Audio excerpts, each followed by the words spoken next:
যদি আমরা প্রথম বিশ্বযুদ্ধের সময়টা দেখি 1913 1914 এই সময়টা যদি আমরা দেখি তাহলে 1914তেও যখন এই প্রথম বিশ্বযুদ্ধের সূচনা হলো তার আগে কিন্তু প্রাণহানিকর একটা ঘটনা ঘটলো।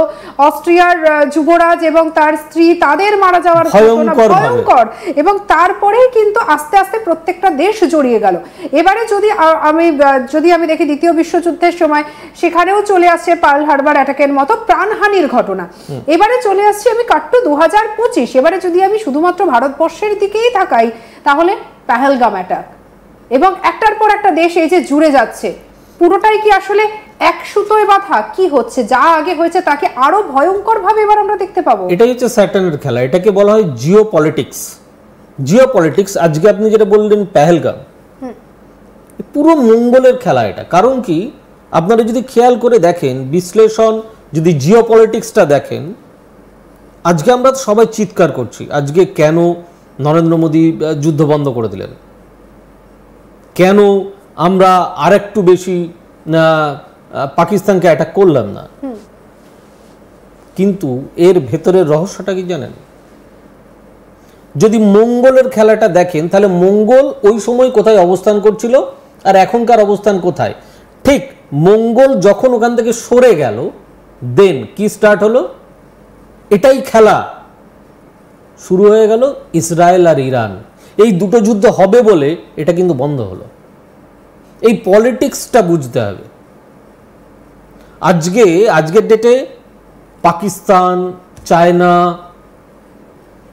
এই ধরনের দেশগুলো এরা কি চাচ্ছে? এরা চাচ্ছে ভাই আমি যুদ্ধ করব, কিন্তু সেই যুদ্ধটা কিরকম যুদ্ধ করব? খুব স্বাভাবিকভাবে, যেহেতু এই মঙ্গলের বছরে একটুখানি বৃহস্পতির সাপোর্ট রয়েছে ইন্ডিয়ার ওপর, স্যাটার্নের যেহেতু সাপোর্ট রয়েছে, সেহেতু জিও পলিটিক্সে ইন্ডিয়া এগোচ্ছে। ইন্ডিয়া অনেক বেশি এখানে অগ্রণী ভূমিকা পালন করছে, এবং তাতে করে যে ফিডব্যাকটা আসছে সেটা কিন্তু ইন্ডিয়ার জন্য ভালো। এবার একটা কথা বলি, 2025 এই যে যুদ্ধটা পেহেলগাম হলো, ঠিক 2025-এ একটা বড় বিমান দুর্ঘটনা হয়ে গেল আহমেদাবাদে। আবার সেই একই রকম দুর্ঘটনা আমরা 1941-এ দেখতে পাচ্ছি। তখন কিন্তু 20 থেকে 21 জন, তখন 21 জন মানুষ মারা গিয়েছিলেন। আজকে সেই সংখ্যাটা অনেকটা বেশি। এবং শুধুমাত্র বিমানে যারা ছিলেন তারা নয়, যেখানে ভেঙে পড়েছিল সবটা মিলিয়ে দেখতে গেলে প্রচুর। একটা কলেজ ক্যাম্পাস, একটা মেডিকেল কলেজের হস্টেল, তার উপর ভেঙে পড়লো বিমান, এবং সেখানে অনেক স্টুডেন্ট এবং সেখানে অনেক কর্মী তারা অকালে প্রাণ হারালেন। ব্যাপারটা কি? শুধু কি তাই? এখন মানুষরা সবকিছু খুব সহজে ভুলে যায়। আজকে যদি কালকে একটা ঘটনা ঘটে, আবার পুরোনো দিনের ঘটনাটা ভুলে যাবে। It's a human nature. কিন্তু ইতিহাস তো কখনো মুছে যেতে পারে না। 2025 যখন পড়েছে, তখন যুদ্ধটা আরো বেশি প্রবল হয়েছে রাশিয়া ইউক্রেন, হয়নি? হয়েছে তো। ঠিক সেরকম তারপরে কোনো ট্রেন দুর্ঘটনা হয়নি, ঘটেছে। ঠিক সেরকম 2025-এর আমরা মিডিলে রয়েছে, মাঝখানে। এখনো কিন্তু প্রায় 6.5 মাস পড়ে রয়েছে, 5.5 মাস। 5.5 মাসে এখনো কি কি হতে চলেছে? মাই প্রেডিকশন এট অক্টোবরে, নভেম্বরে, ডিসেম্বরে আরো কিছু বেশি হতে চলেছে। শুধু তাই নয়, আপনারা যদি আজকের গতকালের ঘটনাটা দেখেন, ইরানে বম্বিং করলো B2 আমেরিকান বোম্বার। যত সেখানের নিউক্লিয়ার ঘাঁটি, সেগুলোকে ধ্বংস করার একটা প্রচেষ্টা।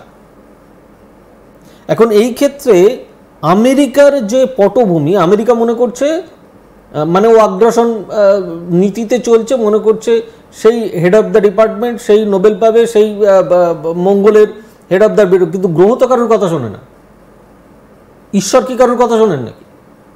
ঈশ্বর তার কথা শুনবেন যে ঈশ্বরের কথা শুনবেন। আমি রাস্তায় যখন চলাচল করি, সাপোজ আমরা একটা 4 হুইলার নিয়ে চলছি, আমরা একটা সিগন্যাল ব্রেক করলাম, তাহলে কি হবে, আমাদের আইন অনুযায়ী পুলিশ আমাদেরকে একটা কেস দেবে, এটা তো একটা আইন। ঠিক সেরকম পৃথিবী যে আইনে চলে সেই আইনটার নাম হচ্ছে কসমিক ল, এটা ঈশ্বরের আইন। এই কসমিক ল যখন আমরা ব্রেক করি তখন অটোমেটিক্যালি মঙ্গল, শনি এগুলো সে তার নেচার দেখাতে শুরু করে যে দেখো আমি কে। এই হচ্ছে বিষয়। তো আমাদেরকে এইটা মাথায় রাখতে হবে যে এটা কেতু, মঙ্গল, শনি, বৃহস্পতি, ইউরেনাস এবং প্লুটোর খেলা। এখন বৃহস্পতি সেই অনুযায়ী আগামী দিনে একটু দুর্বল হতে চলেছে। তো ন্যাচারালি আমাদেরকে যেটা ভাবতে হবে, যেটা নিয়ে চলতে হবে, যেটা করলে আমরা জানি যে না পরিস্থিতিটা কি হবে, এটা অন্তত একটু অনুভব করব। আজকের জিও পলিটিক্স যে জায়গা, ওয়েস্ট বেঙ্গলের যে পলিটিক্স, ইন্ডিয়ার যে পলিটিক্স, এর প্রেক্ষাপট, গোটা পৃথিবীর যে প্রেক্ষাপট ইজ কন্ট্রোল বাই মার্স। দেখুন, যেহেতু আমি একজন প্রফেশনাল মানুষ, সেহেতু অনেক অনেক বড় বড় রাজনীতিবিদ, আমি কারণ নাম তো এখানে বলতে পারি না, কারণ প্রত্যেকেরই একটা ব্যক্তিগত ব্যাপার থাকে, কিন্তু আমি এটুকু বলতে পারি যারা দেশ শাসন করেন, রাজ্য শাসন করেন, এরকম কিছু মানুষ যাদের সঙ্গে আমার বহুবার পরিচয়ের সুযোগ হয়েছে। শুধু পরিচয় নয়, আমার সঙ্গে ব্যক্তিগত রিলেশন খুব ভালো, because of that they are my client. So আমি তো তাদের চরিত্র পড়েছি। যখন আমি বিদেশে যাই, অ্যাকচুয়ালি আমার কেন্টের চেম্বারে বা ওয়েম্বলি চেম্বারে লন্ডনে, ইউকেতে, যখন আমাকে অস্ট্রেলিয়া যেতে, যখন সিডনি বা মেলবোর্নে যাই, আমি সব জায়গার মানুষকে তো দেখি, ওয়াচ করি, দেখে দেখে আমার যা ধারণা এবং যা রিসার্চ, আমাকে আজ তাক টিভি গত দুদিন আগে ফোন করে জানিয়েছেন যে স্যার এরকম একটা প্রোগ্রাম করতে চাই। ওকে, আই উইল বি হ্যাপি, কারণ ইনফরমেশনগুলো তো আপনাদের কাছে যাবে। আমি সঙ্গে সঙ্গে রিসার্চ ওয়ার্ক শুরু করলাম। পড়াশোনাটা তো করতে হবে, পড়াশোনা না করলে তো তার উত্তর দেওয়া যাবে। একেবারে আপনি আমাদের সঙ্গে থাকুন। তবে এরই পাশাপাশি আরো বেশ কিছু প্রশ্ন থেকে যাচ্ছে, বেশ কিছু বিষয় ঘোরাফেরা করছে। যেমনটাই বলছিলেন যে এখনো তো অনেকগুলো মাস বাকি, সেই অনেকগুলো মাসে কি আমাদের জন্য আরো বড় কিছু অপেক্ষা করছে? ভয়ের কি কোনো কারণ থাকছে? তা নিয়ে করবো আমাদের পরবর্তী আলোচনা। যদি আমরা প্রথম বিশ্বযুদ্ধের সময়টা দেখি, 1913, 1914 এই সময়টা যদি আমরা দেখি, তাহলে 1914তেও যখন এই প্রথম বিশ্বযুদ্ধের সূচনা হলো, তার আগে কিন্তু প্রাণহানিকর একটা ঘটনা ঘটলো। অস্ট্রিয়ার যুবরাজ এবং তার স্ত্রী, তাদের মারা যাওয়ার ঘটনা ভয়ঙ্কর, এবং তারপরেই কিন্তু আস্তে আস্তে প্রত্যেকটা দেশ জড়িয়ে গেল। এবারে